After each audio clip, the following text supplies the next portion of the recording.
going to make a prettier picture. I'll make a prettier version of this picture tomorrow, right?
Okay, so that's basically what it's doing, right?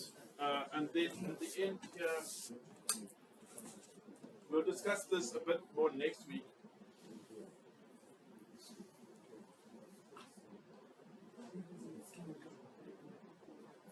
Okay, okay. So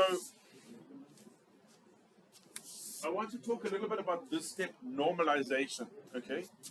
So I pre-normalized the reads. What I did, because you know that the reference, where was the, how did you change the color? This.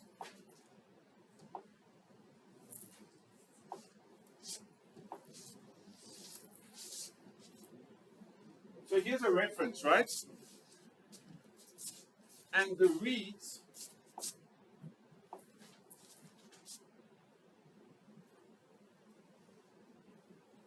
are mapping onto the reference.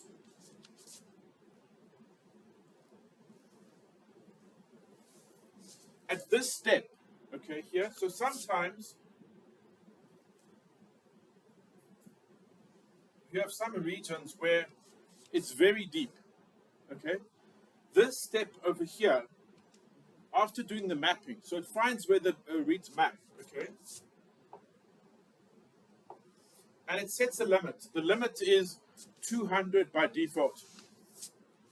And it says we don't need any more than that. Because later on, when you're calling variants, you're just wasting computational time because you've got 1,000 reads. It's not good. The evidence is already there. You don't need so many.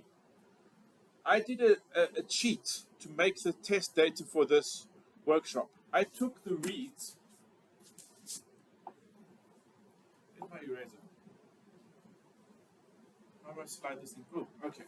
So I took. Can you go back? Can I go back? No? Undo? Undo. Undo. There. Okay, so erase. How do I erase? Yes. There you go. Okay. So what I did to make the data easier to work with for this workshop is that I took a whole lot of reads without doing any mapping.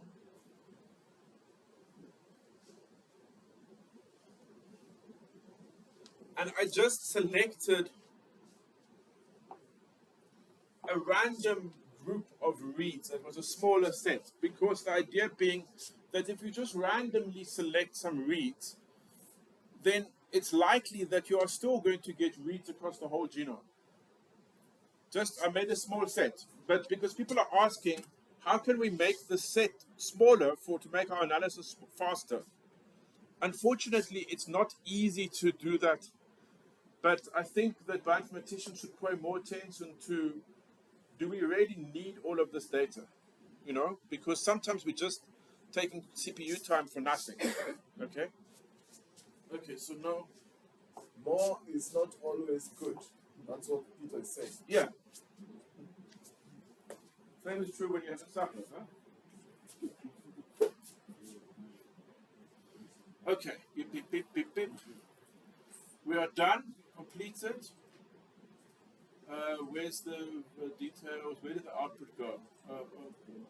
Open folder, okay?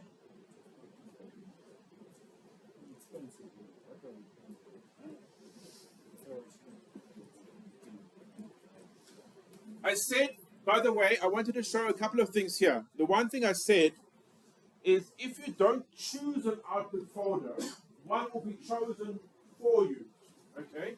And it will have a difficult to remember name.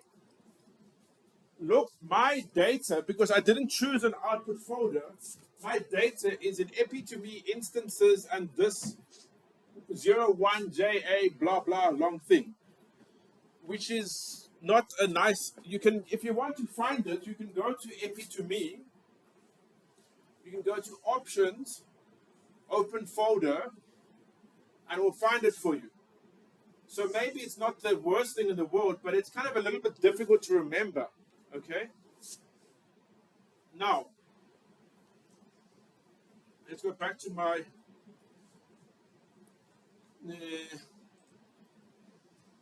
last thing for the day.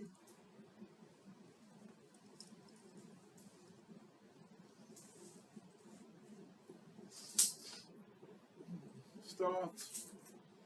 I must just remember where I put this stuff. Yeah. For L, copy. Yeah, blah, blah, blah. Select files. With the output. Where's my output gone? I don't even know where to put the output. Come on, output. Where did you put the output? Is it not combined? No, it's in the instances there. Output, work, not. I can't find the output. I wanted to show the. Where did I put the. Let me just go back to the analysis. The logs.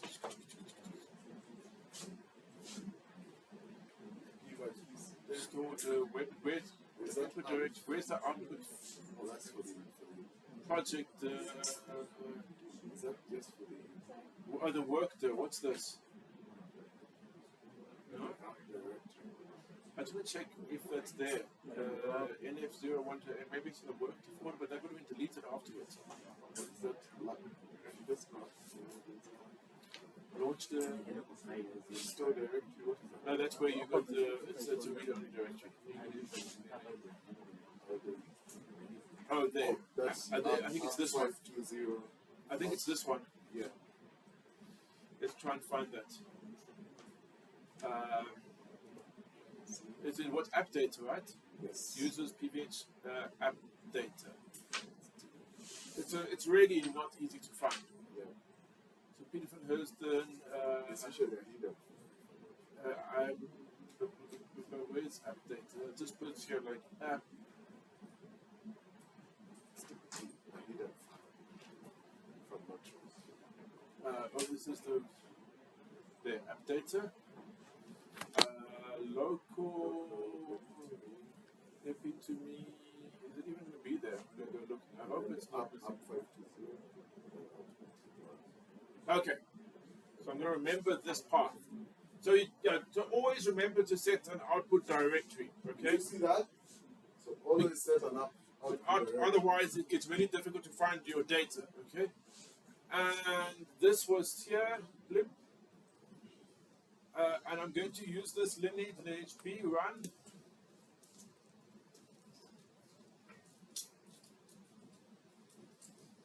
What's going on here? This should not have given me this result. I was trying to give, anyway, I'll do it overnight. I was trying to make this not work, but I seem to have failed. I will show you tomorrow what happens when you use the wrong reference, okay? I obviously used the right reference by accident. But yeah, This is a clade, yeah. It's not meant to be a B1. Anyway, tomorrow morning we're going to look more into the details of the outputs and running with some more samples. But then we're going to start looking at command line tools because it's very important to know command line. Okay, people, I think the bus is already here. So I've reported that error. I'm going to try and get it fixed overnight. And I think we must pack up because the bus, I think, is waiting for us already.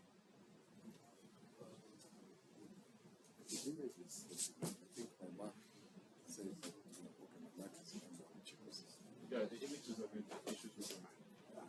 Apparently, they always make it work. No, I have heard that. But you have to use Rosetta in some way. Run Docker with Rosetta. fine.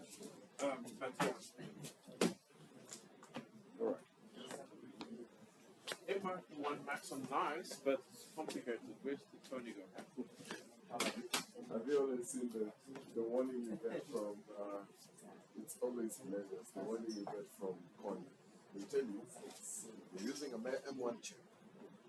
Do not contact us for any for any reason. If something works or fails, do not contact us. Look, I mean, the thing is that they are busy slowly recompiling everything. Here's your mouse, Tony. And I think we're packing up now. They are busy recompiling